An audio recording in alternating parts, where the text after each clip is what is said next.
ladies, it's Elisa and I am here for another bump date. I am 37 weeks pregnant today, which is crazy to me, just crazy. But I'm going to be going over week 36. So the big thing that happened in week 36 was I had my first birthing class, or me and Brian did, through Kaiser. It's 4 classes each once a week for 2 hours. So that seems excessive. And I thought that we would just get the classes in under the wire right before my due date, even if Sawyer remains inside for that long. But I thought we'd finish the 4th class like 5 days before my due date. But actually it turns out they're skipping the 3rd week, or they're going to have 2 classes for 2 weeks and then skip that next week and then 2 more classes. So we may get to go to the 2nd and the 3rd and 4th class, but we may not get to go to either one of them. And if he's late, we might get to go to both of them. So we told the teacher that we may not be able to attend all the classes. And she's like, oh, why? Do you guys have plans? And I'm like, well, the plan is to have the baby, hopefully on his due date or before, or not too much after. But I guess we'll see when Sawyer decides to make his debut, if we attend all the classes. But my doctor basically just said, they're helpful, but they're not that helpful. I mean, if you've done a lot of research on pregnancy and labor and everything, then it should be mostly review for you. And I found that the first class, I think it was kind of an overview, but, talking about just really, really cursory ideas about labor, the stages of labor, and to be calm and try to go with the flow and not fight your body. And there was very few things that I did not already know, but I'm hoping we'll get into more details in this next class that we're going to be going to, on Tuesday. So I don't know. I'm excited about them, but then at the same time, it was nice to talk to a whole bunch of other women who were basically in the same boat as me, except for I was the only person in that class that was due in June. Everyone else was due much later, in like late July, and even some of the couples in there were due in August. So I thought that was kind of crazy because I was by far the farthest along in my pregnancy. So it made me feel kind of bad because I really should have signed up for the classes earlier. But what can you do? Better late than never, right, guys? Yeah. So I'm looking down at my notes. Sorry that I'm not like eye contact with you guys. But yeah, so I found the class really, just fine. It was nice to meet other women who were really far along and pregnant.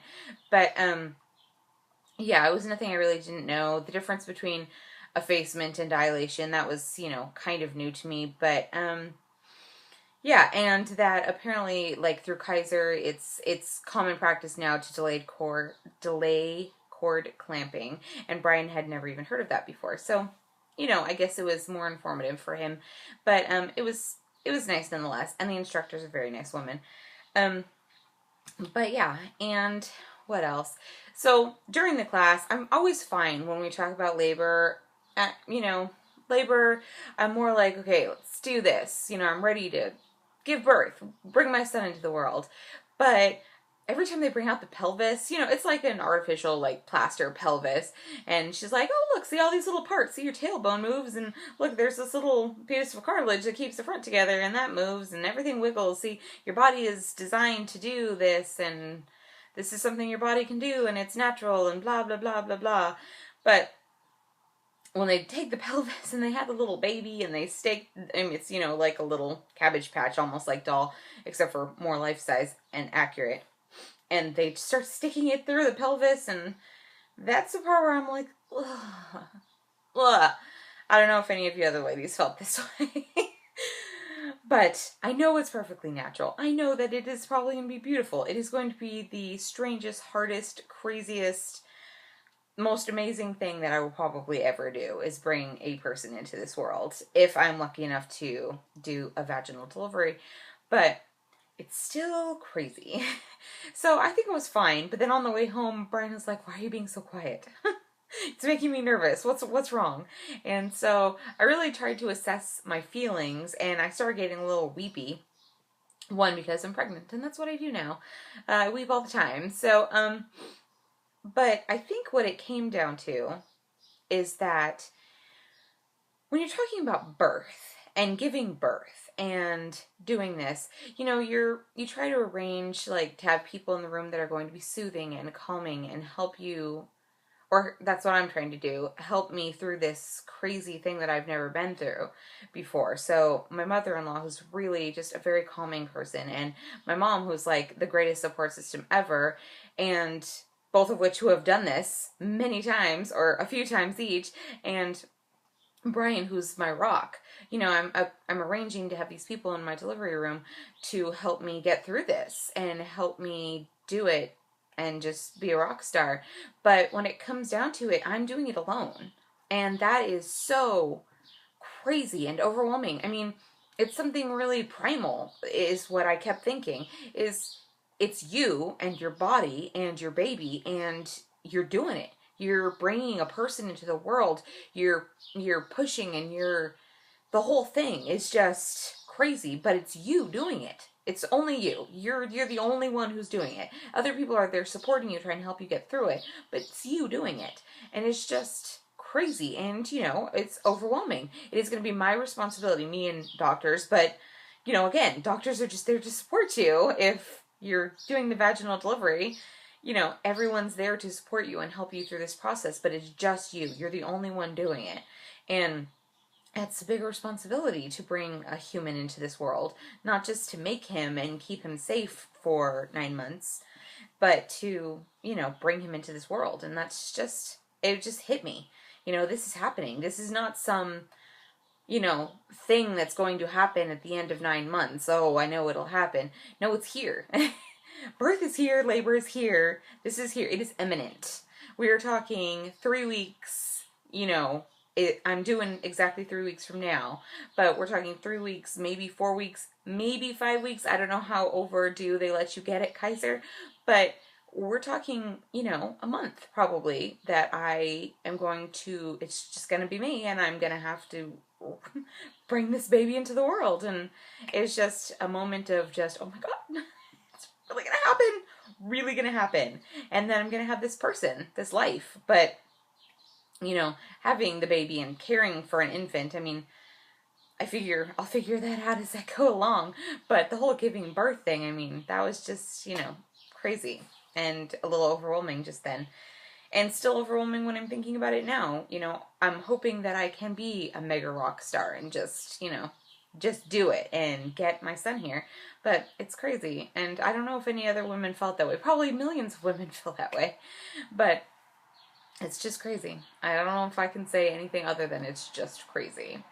But yeah, so that was week 36. I didn't really have any new symptoms. I'm definitely just getting much bigger. I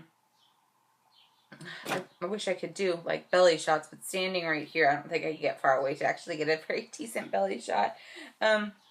But yeah, so I'm just getting bigger, and it's just harder to do things. It's hard to get into the cars and the SUVs and stuff.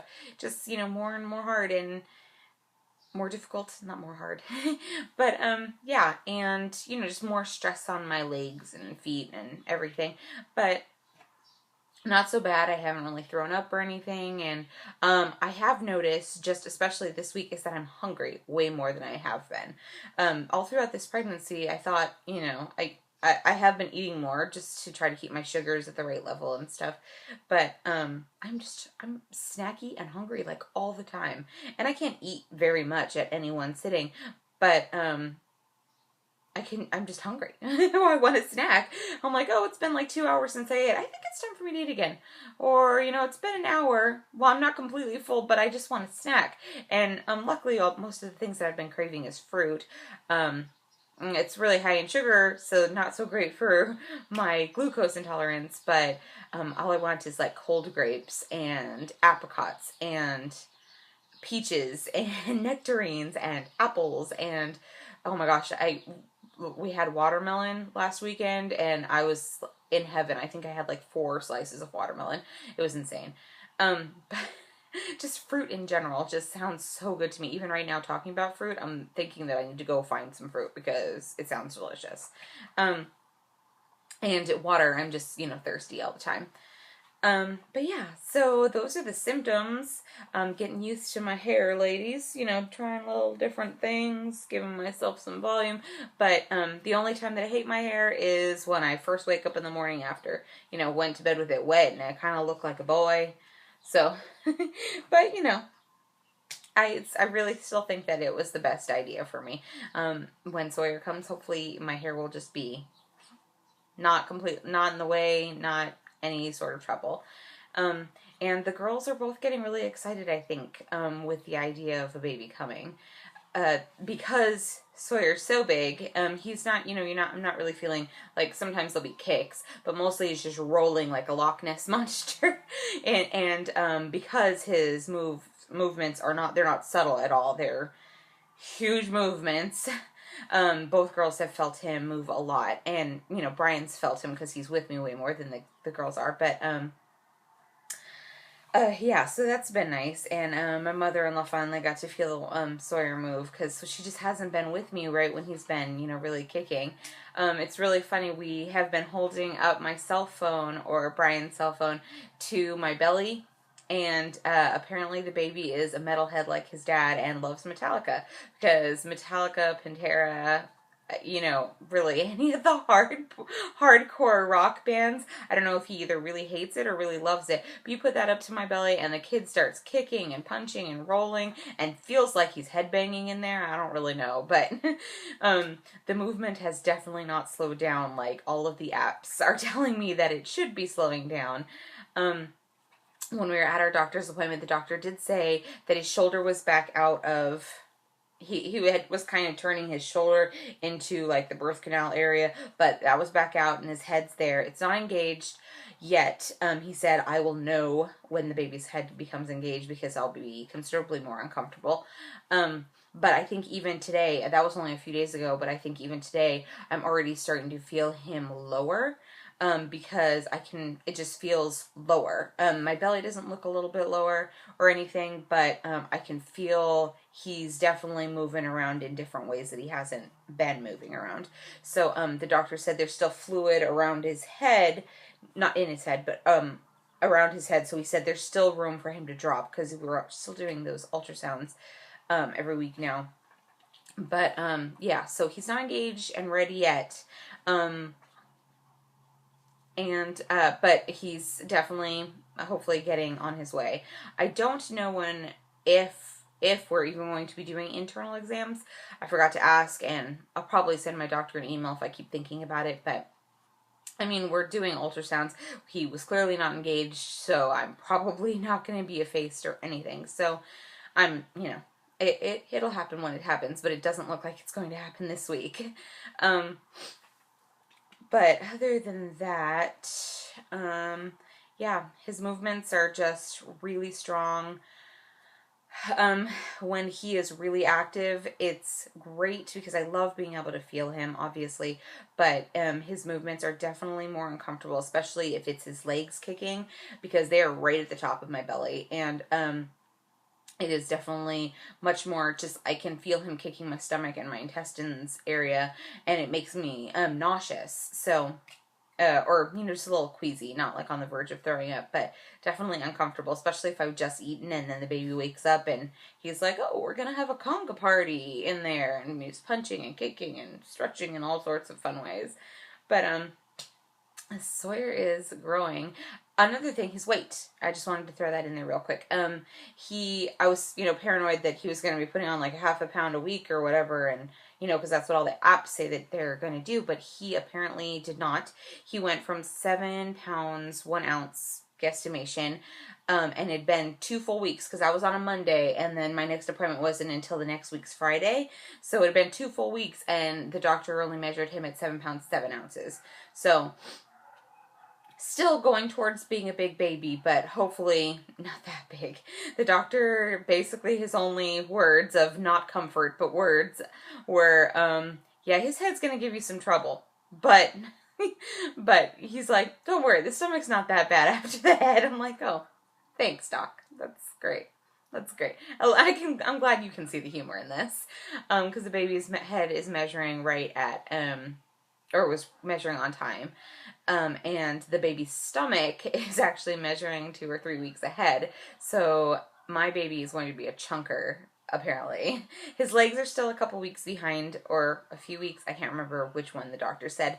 But so he's apparently short and round, and we've been making Danny DeVito jokes on a regular basis. Haley, my older stepdaughter, she even had a dream that I gave birth one day, and then the next day a little tiny miniature, like, Munchkin-sized Danny DeVito was, like, running around the house. So apparently I'm giving birth to a Danny DeVito. Hopefully. Well, hopefully he's just as funny, because, you know, I'm okay with a Danny DeVito, as long as Danny DeVito's healthy. But yeah, that'll probably be his code name for quite some time. But yeah, so that's all I wanted to tell you, ladies. I am hoping to this week make a birth video, not birth video, a birth plan video. So this video isn't like 30 minutes long. So yeah, look forward to that, and I also want to do a small baby haul, which hopefully I will also film this week. So those are all my plans. Lots of planning to film things. I did get the baby's stuff washed. I don't think I mentioned that in the last video because I think it all just happened this week. I got baby blankets, crib sheets, the changing table covers, changing pad covers, and all of his receiving blankets, swaddling blankets, burp cloths, anything that was probably going to touch him, I have all washed. And we already use a sensitive laundry soap, and so the doctor said that that was fine because Brian and Drew have sensitive skin, so they said that that was fine. I don't have to use like the specialty Dreft, and that's good because Dreft is super expensive. So yeah, that's all. That's really all. Okay, guys. So, and all of the clothes. Obviously, wash all of his clothes. I don't want to keep going on. I'm sorry this video is already so long. But, yeah, so look out for those videos coming up, hopefully this week. And I will be talking to you ladies next week when I will be 38 weeks pregnant, which is insane. Just insane. Anyway, so, bye, ladies. I'll be talking to you.